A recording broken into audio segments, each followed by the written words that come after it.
Ore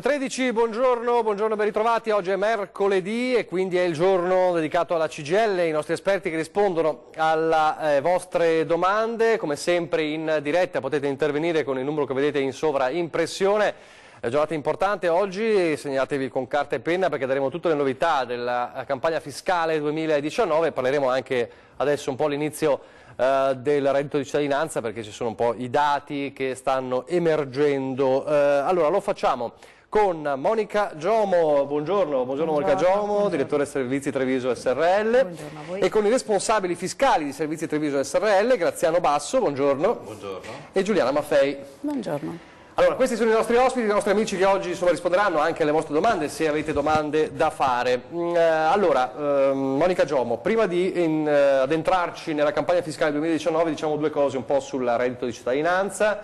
Stanno arrivando, leggevo, insomma, dall'INPS dovrebbero arrivare gli SMS ai potenziali beneficiari. Esatto. Abbiamo sentito, abbiamo anche raccontato nei nostri telegiornali in queste settimane che in Veneto, nella Marca trevigiana, diciamo i numeri dimostrano che il reddito di cittadinanza non ha attecchito, è così, conferma? Sì, confermo, nel senso che come avevamo già a suo tempo detto ci aspettavamo sicuramente un afflusso di utenza molto numerosa rispetto appunto alla richiesta di questo beneficio. Di fatto i numeri hanno un po' dato, diciamo, un'indicazione invece opposta ai nostri pensieri, nel senso che in provincia a questa mattina, ad esempio come CAF CGIL nella provincia di Treviso siamo arrivati sotto alle 1500 domande, diciamo, già elaborate. Ci sono però molte persone che chiaramente essendo l'ISEE il primo parametro da verificare ci chiedono oggi, e abbiamo già appuntamenti fissati di fatto su tutto il mese di maggio, per fare l'ISEE. Quindi chiaramente è un'attività e una richiesta che comunque si protrarrà anche nei prossimi mesi, però diciamo che anche a livello regionale come dato, diciamo, CGIL siamo su numeri insomma sotto le 4.000 domande già elaborate. Ripeto, vediamo un attimino prossimamente, è chiaro che ci sono state anche una serie di modifiche a livello normativo rispetto alla prima introduzione all'approvazione del decreto DL4, insomma, che appunto ha approvato questo reddito di cittadinanza, quindi sicuramente ci sono dei paletti e delle cose che abbiamo visto nella pratica, tanti hanno diritto, però sicuramente insomma ci sono anche delle clausole, ecco, che in qualche misura bloccano un po' diciamo, l'accesso a questo beneficio per quella platea che si pensava fosse inizialmente insomma molto più allargata. Quindi rispetto a queste, quante erano le domande a Treviso?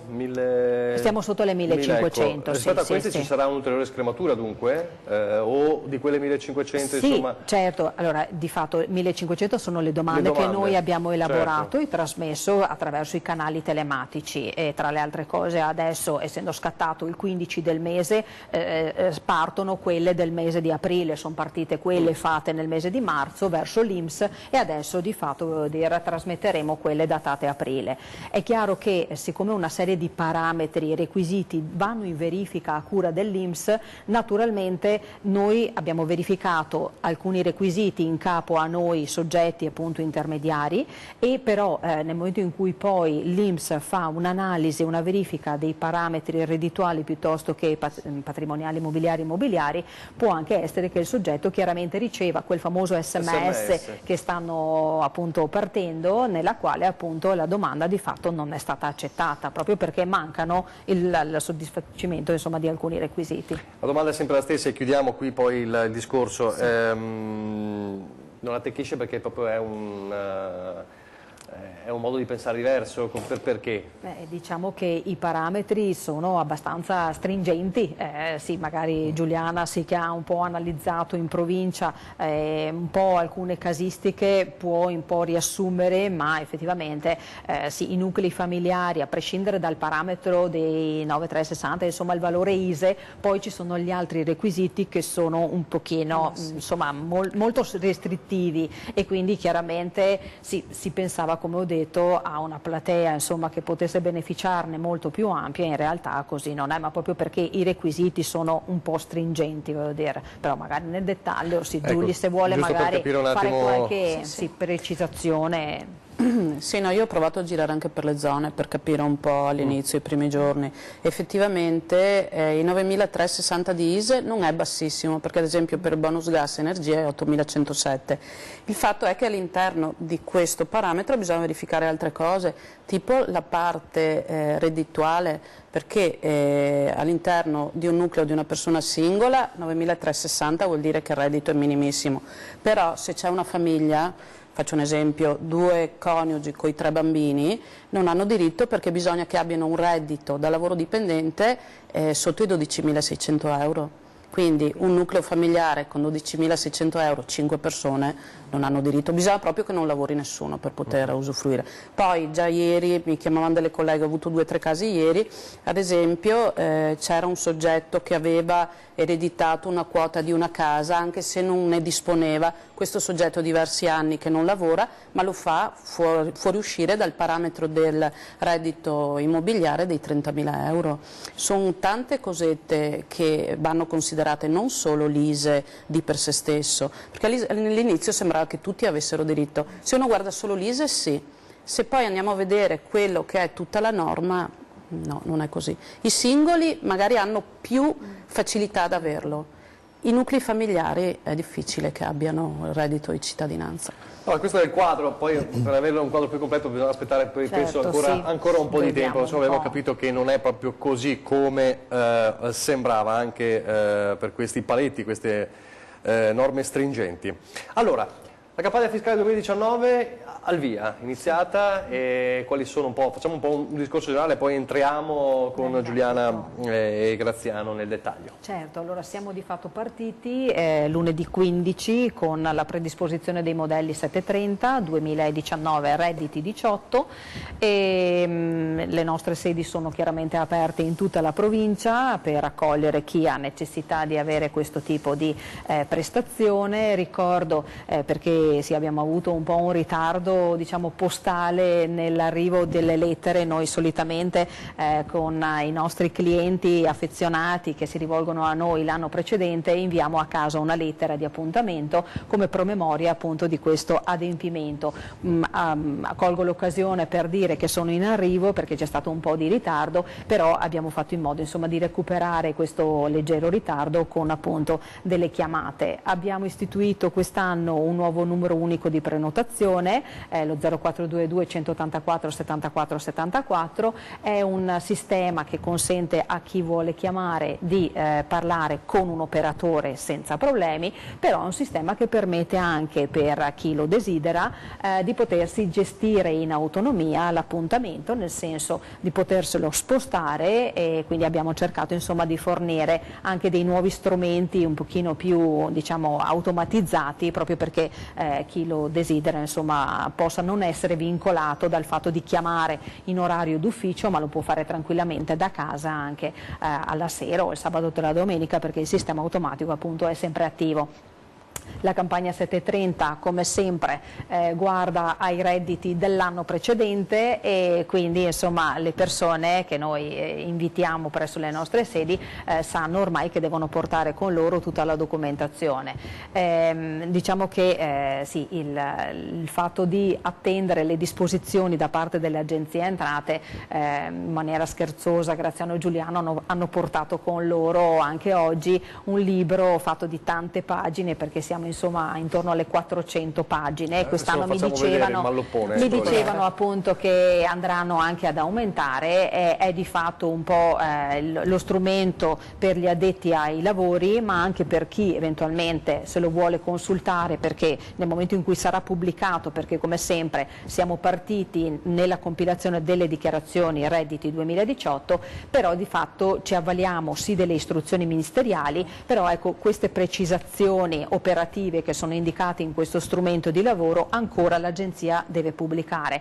Come sempre si può correre il rischio di operare, di iniziare a lavorare, quindi a compilare la dichiarazione dei redditi sulla base di indicazioni chiaramente certe, ripeto, dal punto di vista delle istruzioni, ma che poi possono anche essere in qualche maniera sovvertite o modificate appunto a seguito della pubblicazione di qualche ulteriore circolare, risoluzione, che fa sì che a volte noi ci troviamo con l'incombenza di dover dire alla persona magari di ritornare per eventualmente modificare la dichiarazione che gli abbiamo magari prodotto, però a volte ma queste modifiche, c'è un limite temporale, queste modifiche lo possono? No, beh, Graziano magari poi può anche dire che di fatto non sempre c'è un tempo ecco, che magari ci potrebbe mettere un po' in salvezza, nel senso che possono arrivare anche a posteriori, voglio dire, però è chiaro che si cerca il più possibile di fare chiaramente con le norme di riferimento che ci sono a disposizione. Il nostro compito è pur sempre quello di informare la cittadinanza. Ricordo che sapete che ormai dal 2015 si parla di precompilata, io ricordo che i CAF, i centri di assistenza fiscale, quindi tutti i nostri uffici, sostanzialmente cosa facciamo? Cerchiamo di dare un servizio molto puntuale e preciso, facendo un controllo con i dati che sono riportati all'interno della precompilata, ossia questo cassetto che ogni persona ha a disposizione nel sito dell'Agenzia Entrate e che può comunque accedervi attraverso appunto le proprie utenze, e andiamo a controllare i dati che in qualche misura l'Agenzia ha raccolto nel corso dell'anno, e poi Graziano ne darà chiaramente un dettaglio perché sono anche aumentate queste informazioni, assicurando a chi si rivolge a noi che nel cassetto ci siano tutte le spese, voglio dire, quindi il nostro lavoro è proprio quello di assicurare alla persona che non ci siano omissioni rispetto alle spese, soprattutto perché sono quelle a volte anche redditi che magari possono, però è più magari dal lato della persona che può non avere con sé la CU, quindi il documento che serve per certificare il reddito, però a volte sono le spese quelle che fanno la differenza, perché di fatto uno fa la dichiarazione dei redditi per poter portare a casa, si dice, attraverso la busta paga nel mese di agosto delle somme di denaro, perché ho speso e vorrei poter portare a casa una detrazione o una deduzione. Quindi diciamo che il lavoro che il CAF fa quotidianamente è proprio quello di una verifica puntuale della documentazione che la persona porta con i dati inseriti nel sito dell'Agenzia Entrate, chiaramente attraverso una delega che la persona deve fornire per autorizzare il CAF a operare in tal senso. Allora, la pubblicità e poi entriamo nel vivo con Graziano e con Giuliana e vediamo un po' quali sono le novità di questa campagna fiscale.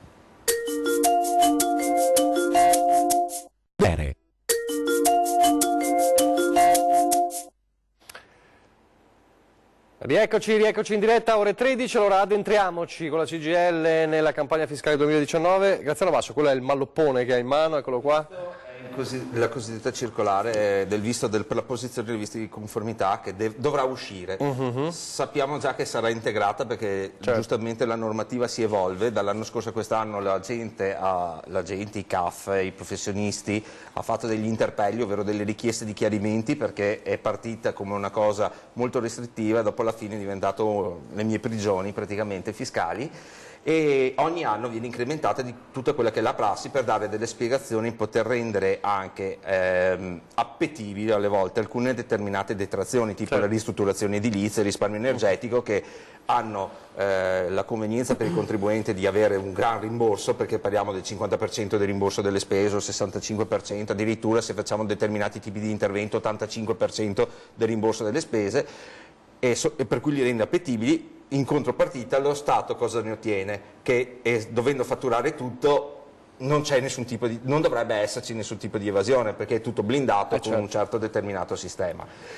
Questa circolare, come diceva Monica, deve ancora uscire e è il nostro pane. Noi agiamo sulla base di questa circolare, nel momento stiamo agendo con la circolare dell'anno scorso, dove c'è un momento di incertezza, noi per abitudine, professionalità e serietà professionale sospendiamo finché non c'è la nuova normativa che ci viene in soccorso. Questo vale solo per le novità. Supponiamo c'è il problema di una persona, diciamo Monica ha cambiato la caldaia, ed è un intervento che l'anno scorso ha avuto una novità perché doveva presentare l'Enea, la certificazione Enea, perché pur essendo una ristrutturazione doveva presentare l'Enea, che è la novità introdotta.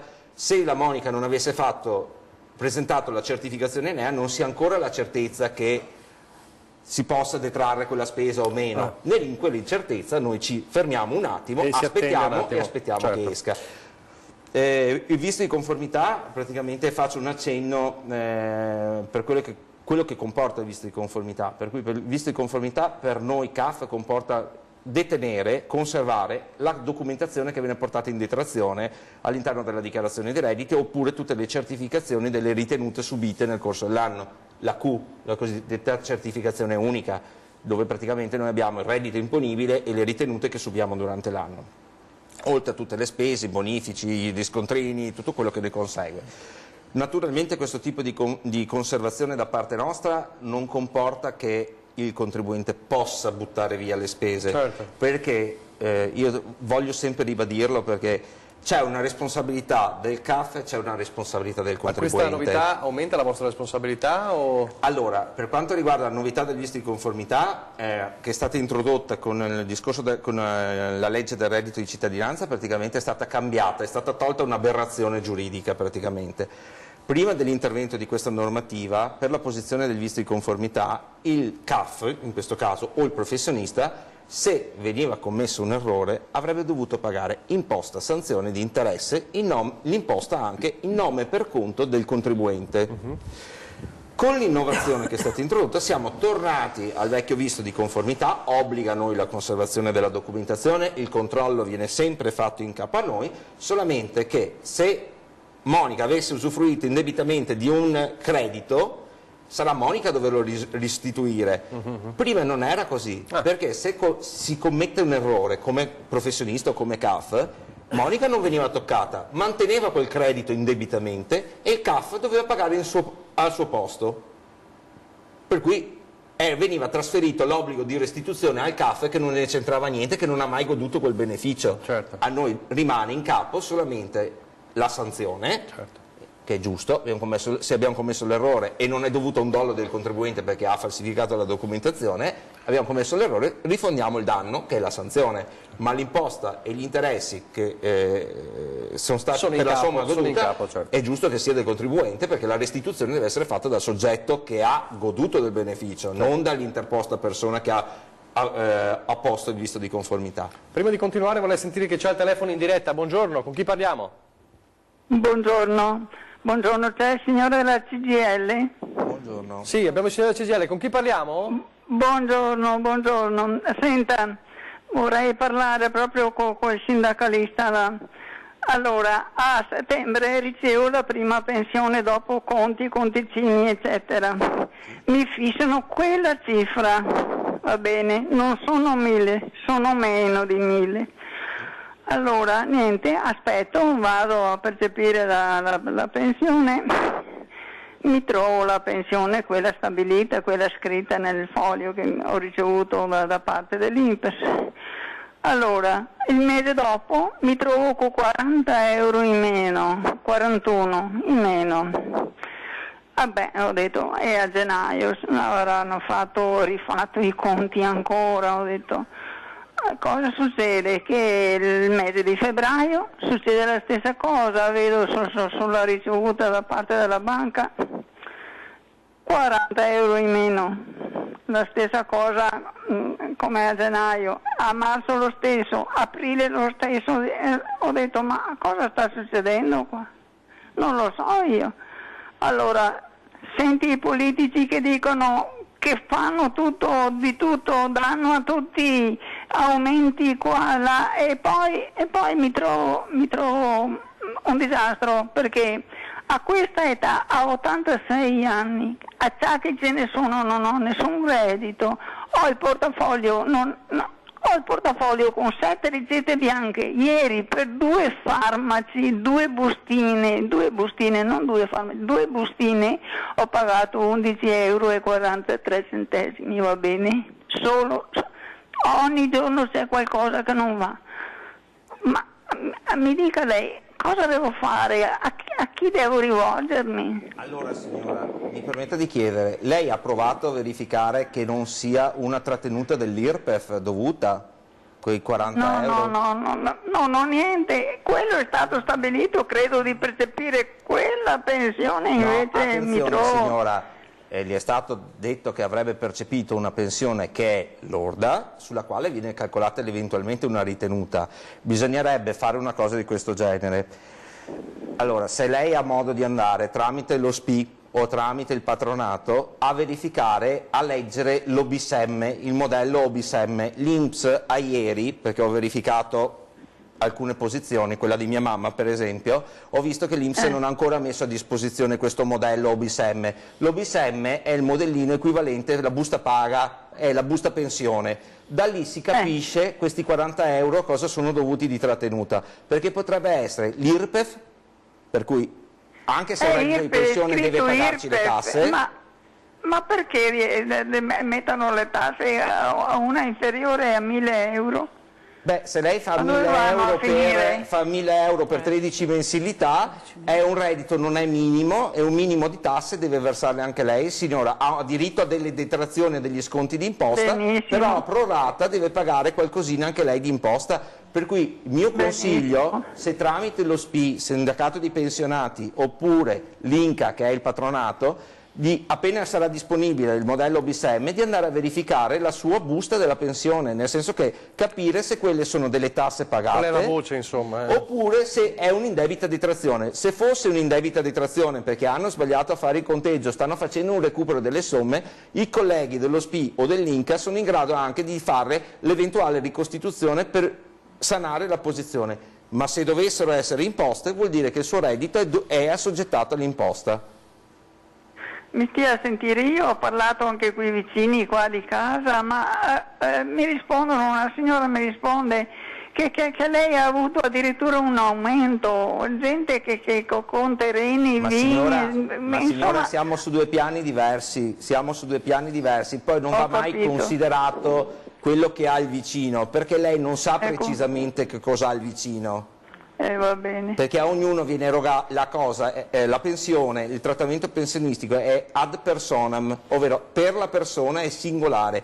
Io le consiglio di guardare con il sindacato pensionati o con l'INCA la sua posizione per vedere se c'è un errore o semplicemente sono le imposte dovute. Spero sempre che sia un errore, perché magari non ho nessun reddito, cosa devo pagare io? Signora, facciamo così, lei lasci il suo nome e il suo numero, in regia hanno già probabilmente il numero, così la facciamo richiamare, va bene? Va bene, grazie a lei, buongiorno. Grazie signora, grazie. Allora, Graziano, stavamo dicendo, ecco, quali sono le novità che un po' impattano su questa novità che stavamo parlando, sia appunto della corresponsione poi dell'eventuale problema in caso ci fosse. Allora, aspetta un secondo, vedo pubblicità, allora andiamo in pubblicità e così non dobbiamo interromperci, pubblicità poi torniamo subito. 3.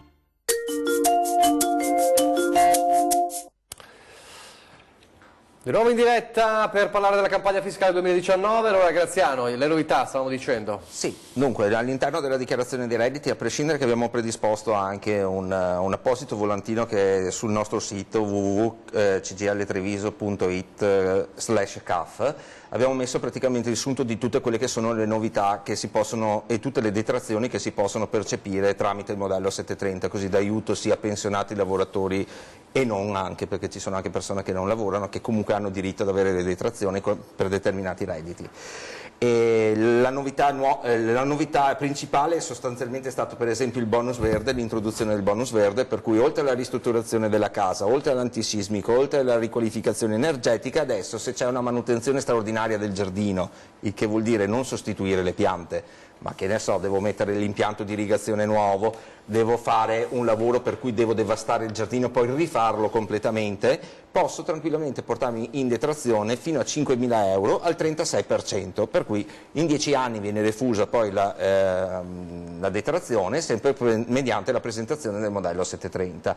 Naturalmente, a differenza degli altri interventi, nel caso del bonus verde non è possibile fare autonomamente l'intervento, per cui l'intervento deve essere fatto assolutamente da un giardiniere, da una persona qualificata, certo. Per cui se per gli altri interventi una persona può provvedere, che ne so, a mettersi giù le piastrelle, a farsi il massetto perché è in grado di farlo, perché ha le capacità materiali, in questo caso no. Solo il professionista. Solo il professionista, perché certifica la straordinarietà dell'intervento in questo caso. Il pagamento dovrà essere effettuato sempre col bonifico dedicato, tipo quello della ristrutturazione, perché va in un canale particolare che si ritrova appunto nel flusso, nella precompilata, come diceva prima Monica, è uno dei dati che passa nella precompilata, e conseguentemente poi, verificate le condizioni oggettive, nel modello 730 si può portare in detrazione questo tipo di spesa. Altra spesa che può essere portata in detrazione, che non c'era fino all'anno scorso, sono le assicurazioni per gli immobili per eventi calamitosi. Praticamente, se io stipulo un contratto di assicurazione per tutelare la mia proprietà immobiliare, deve essere un'unità immobiliare di tipo residenziale, la mia casa, la mia seconda casa, posso portarmi in detrazione la polizza di assicurazione sulla casa se e solo se ha come rischio l'evento calamitoso. Questo perché praticamente serve per proteggere un po' il patrimonio e aiutare le persone anche nel ricostruire qualora ci fosse il terremoto, l'inondazione o quant'altro, e hanno dato questo tipo di apertura, visto i recenti accadimenti, certo. Anche degli ultimi periodi, appunto per dare un minimo di sostanza poi alla ricostruzione dei paesi o della frazione che viene distrutta dall'evento calamitoso. Un'altra spesa, è stato riconosciuto il disturbo specifico dell'apprendimento, ci sono delle problematiche che può essere la dislessia, la calcolessia, fatica a leggere, fatica certo. A fare i calcoli, per cui mediante l'utilizzo di determinati strumenti si può ovviare e conseguire un diploma di maturità, perché praticamente va dall'età scolare, dalla prima età scolare fino al raggiungimento della maturità. Si ha la possibilità di detrarre il 19% delle spese relative all'utilizzo di questi sussidi tecnici, informatici o meno, che servono per poter conseguire il titolo di studio. Naturalmente non è legato alla minore età del ragazzo, perché se il ragazzo purtroppo a seguito di questi problemi dovesse aver perso l'anno, è ammesso anche per i figli maggiorenni, i familiari maggiorenni. L'unico limite di durata è il conseguimento del diploma certo. Di maturità. L'università non è compresa in questo caso. Questo è importante, sottolineo, perché sì. Di questi disturbi purtroppo se ne sente sempre di più, cioè la frequenza, insomma, delle diagnosi è alta, sì. Quindi insomma è importante avere un certo, strumento. Che è una cosa diversa dagli altri sussidi tecnici per certo. Le persone portatrici di handicap, certo, che erano già riconosciuti. Qua non siamo in condizione di handicap, no. Ma c'è un disturbo dell'apprendimento, certo. Che purtroppo fino all'anno scorso non era riconosciuto come tale, per cui tutto quello che i genitori potevano fare per i figli non gli veniva rimborsato nulla, perché non c'erano le risorse per poterlo fare. Qua c'è stata un'apertura da parte dell'Agenzia Entrate. Altra cosa di cui avevamo già discusso, ma è un ritorno, a volte ritornano dal 2008, ritorna il trasporto pubblico. Dopo 11 anni? Sì.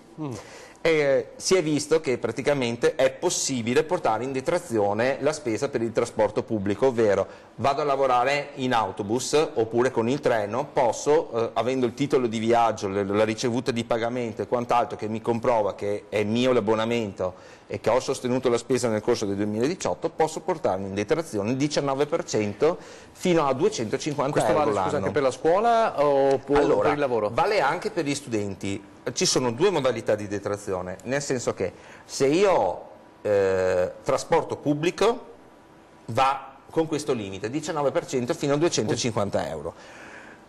Grazie a questo, che è stata introdotta questa detrazione, si è potuto reintrodurre anche lo scuolabus, Però questo, la spesa dello scuolabus va dentro alle spese scolastiche, perché non è un trasporto pubblico vero e proprio, perché è quello scolastico dedicato, il pulmino, quello giallo che conosciamo della scuola. Certo. Può essere ricondotto nelle spese scolastiche in quanto non crea una discriminazione.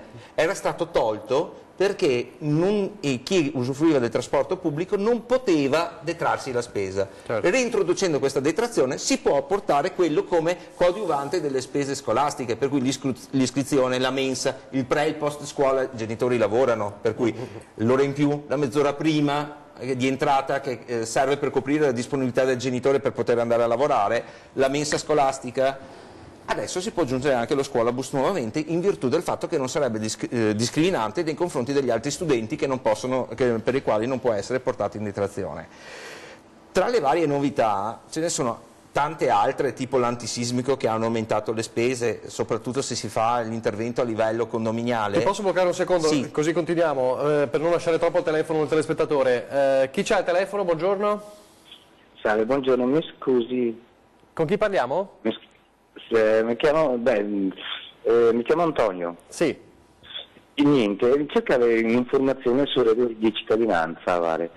Ecco, mi succede questa cosa qua. Nel 2009 non lavoro più, ho 50 anni, perché fai una cosa molto veloce, così vi spiego. Va bene, sono divorziato, avanti e indietro, nel frattempo sono finito anche in prigione, sono uscito dalla prigione e una volta uscito dalla prigione sono ritornato nel comune. Dopo tanti anni, e un giorno ho perso il portafoglio, sono andato ai carabinieri a denunciare e dopo provo ad andare in comune a rifare la carta d'identità. La carta d'identità è valida fino al 2025, il comune non mi rifà la carta d'identità perché ero in affitto e mi dice che non sono più residente là. Vabbè, però nel frattempo ero stato al capo che cercavo di fare la cittadinanza e mi sono recato al capo che ha detto che non poteva farlo, sto reddito di cittadinanza, perché non ero più residente in comune. Mi sono recato a Caritas, se Caritas può darmi una mano, perché il comune non vuole darmi la residenza in comune. Sì. E a forza il comune mi fa fare una carta dove dice che mi sono senza tetto, che vivo in giro. E mi mandano fuori ai vigili urbani. I vigili urbani aspettavo in giro tutto il giorno, ma non mi ero sicuro di vedere io tutto il giorno ai vigili urbani. Nel frattempo, di che comune stiamo parlando? Di che zona? Di che comune? Dopo mi compromettermi, però si dice una cosa del genere. Va bene, okay. Tranquillo. No, sì, non c'è problema. Perché praticamente aspetto i vigili urbani, mi arriva e non so cosa fare, cioè con una carta di identità, perché poi devo trovare la carta di identità, mi sa carta di identità che è valida fino al 2025, posso andare al CAS e fare la domanda della cittadinanza? Risponde Giuliana. Sì, è un caso che ci è già successo effettivamente, perché lei risultando senza fissa dimora non può fare l'ISEE, bisogna che ci sia una dimora stabile, purtroppo è un problema che non dipende dal CAF, è proprio la norma che non lo provvede. Dovrebbe trovare una dimora e iscriversi nell'anagrafica di quel comune. Prova in tutte le maniere andare al comune a chiedere che sembra la loro residenza in comune, però non voglio la residenza. Non lo so, ma lei abita in questa abitazione dove ha chiesto il comune di essere iscritto? Ha una dimora fissa? No, sono senza tetto. Perché ha detto che è andato alla Caritas. La Caritas. Mi vivo in giro e niente, cercavo di avere una... Noi abbiamo un altro caso simile che stiamo sentendo il comune per capire come gestirlo, però effettivamente non ci danno risposte. Abbiamo un caso analogo al suo. Il problema sostanzialmente è questo. Per compilare la dichiarazione ISEE, la DSU, la dichiarazione sostitutiva unica, si ha l'obbligo di indicare una residenza. Se per motivi X lei ha perso la residenza, e non andiamo a vedere quali sono perché non serve ribadire, quello che c'è scritto sul documento di identità non è veritiero rispetto a quello che è la sua effettiva residenza, perché potrebbe risultare cancellato dall'uno o dall'altro comune. Il problema sostanziale è questo: bisogna trovare la chiave per poterla legare a quel comune. Forse la Caritas non è tanto, con tutto il rispetto per quello che fa, non è tanto il posto giusto dove lei dovrebbe stare. Dovrebbe entrare in una casa comunale, vedere se c'è tipo un ostello comunale per la quale il comune poi possa legarla alla residenza. Come qua per nulla niente per i senza tetto, proprio una roba pazzesca per senza tetto. A sto punto diventa una cosa meramente politica. È una cosa meramente politica, è da sensibilizzare l'opinione politica da questo punto di vista, perché dal punto di vista CAF la volontà di fare un ISE, la volontà di fare la domanda di reddito cittadinanza, penso che la possa trovare da qualsiasi CAF.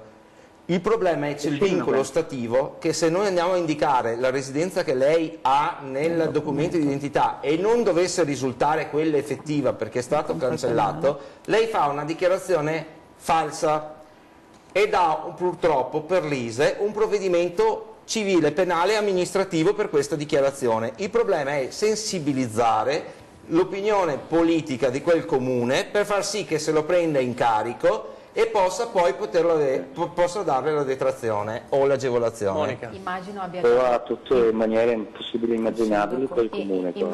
Immagino abbia già provato esattamente. Più di 20 anni, 30 anni che sono in difficoltà e poi con i servizi sociali, ma non ce l'hanno un aiuto proprio. I servizi sociali non le hanno dato aiuto in tutto questo periodo? 30 anni che vive in difficoltà. E ha provato ad andare, scusi, a contattare il sindaco, che è l'istituzione che dovrebbe insomma in qualche maniera aiutare i cittadini? Sì, insomma. Quando che ti arriva davanti a porta del sindaco viene una signora che ti ferma, che vuole sapere perché te vuoi parlare col sindaco e dopo in qualche maniera ti manda sempre via. Facciamo così, non mi ricordo se ha detto Dennis, facciamo così, ci può lasciare il suo numero che vediamo di ricontattarla?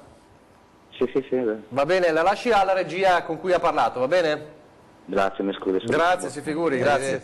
Bocca al lupo. Purtroppo ci sono queste situazioni un po' così legate al reddito di cittadinanza e non solo. Diciamo, con il requisito da come l'ha detto avrebbe diritto a tutti i benefici da parte dell'assistenza sociale, ma se non può fare l'ISE non può accedervi. No. Allora, vedo la pubblicità, quindi chiamiamo la pubblicità, poi continuiamo allora.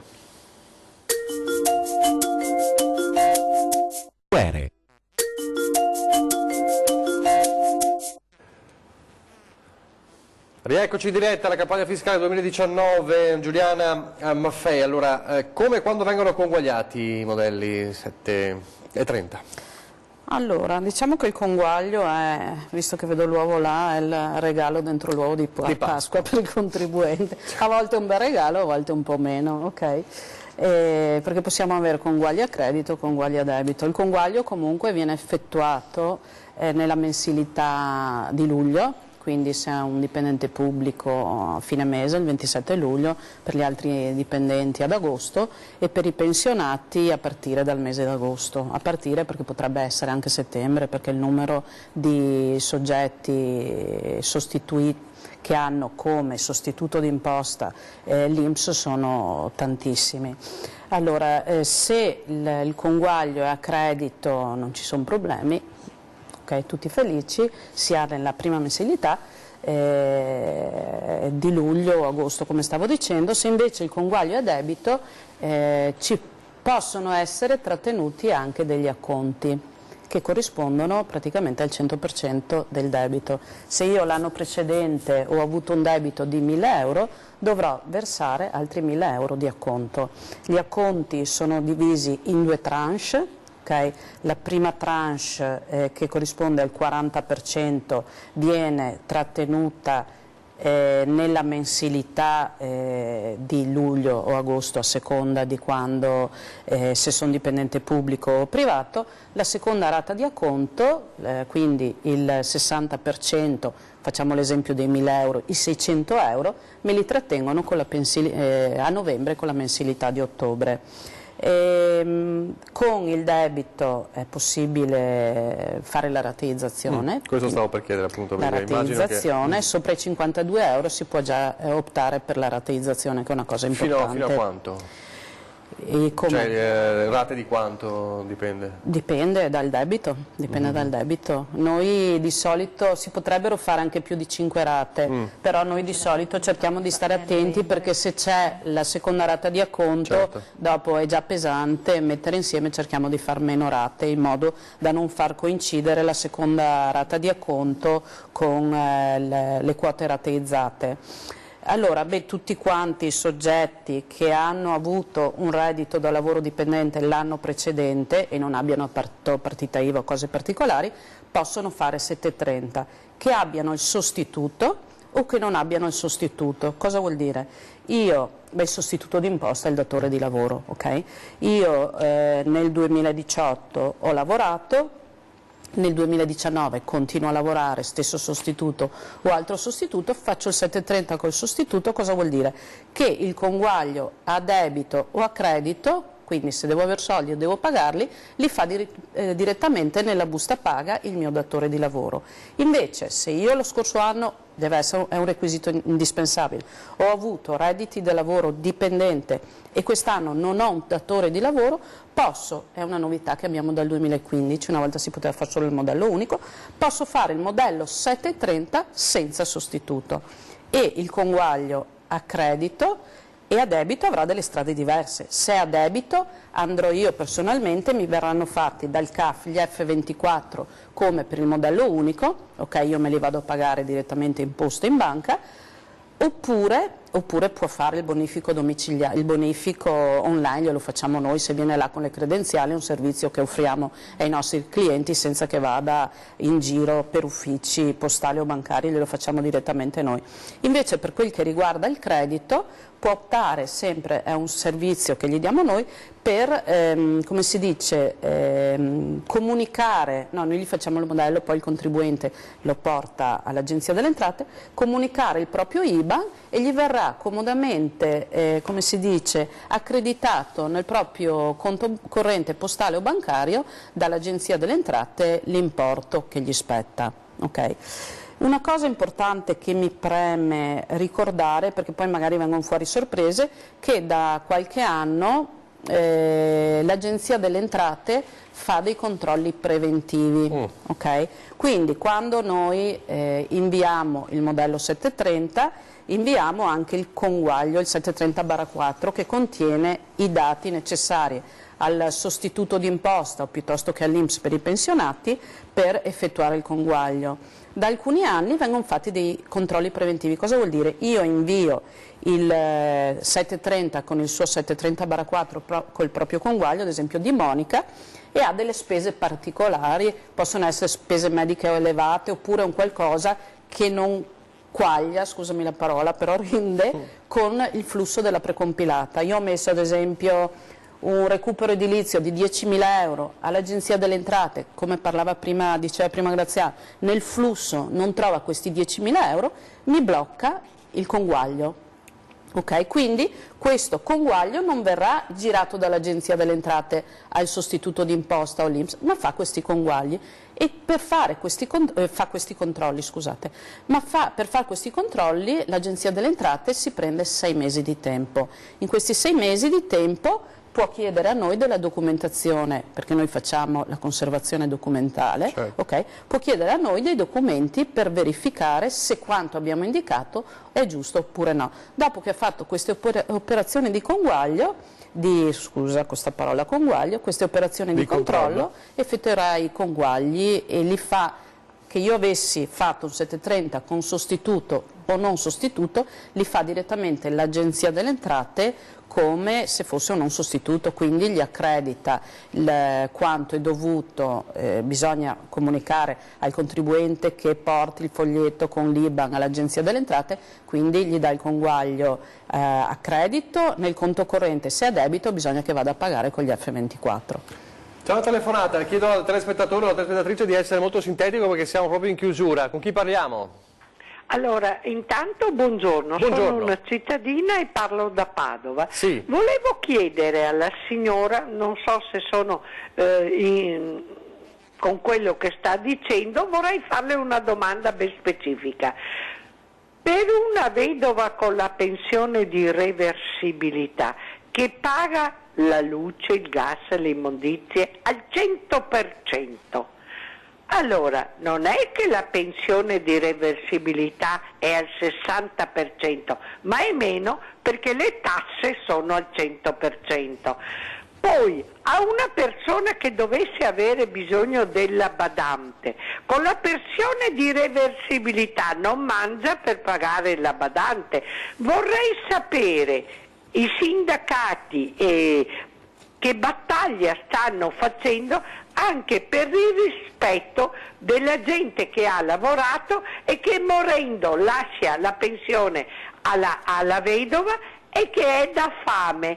Vorrei sapere il sindacato come si pone e che risposta dà. Grazie, buongiorno.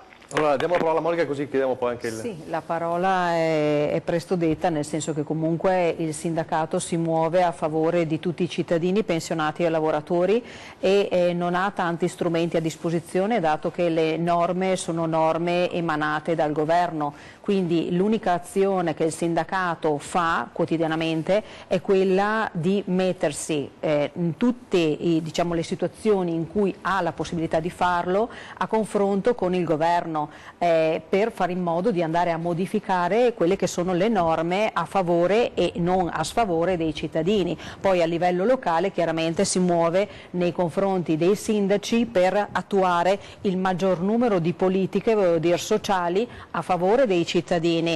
Quindi queste sono le azioni quotidiane, il sindacato ha la possibilità di interagire e di cercare di interloquire con chi ha poi il potere di purtroppo emanare le norme, ripeto, il più che altro a volte magari non sempre favorevoli nei confronti dei cittadini. Quindi è un lavoro quotidiano, signora, che viene fatto sia a livello nazionale che regionale.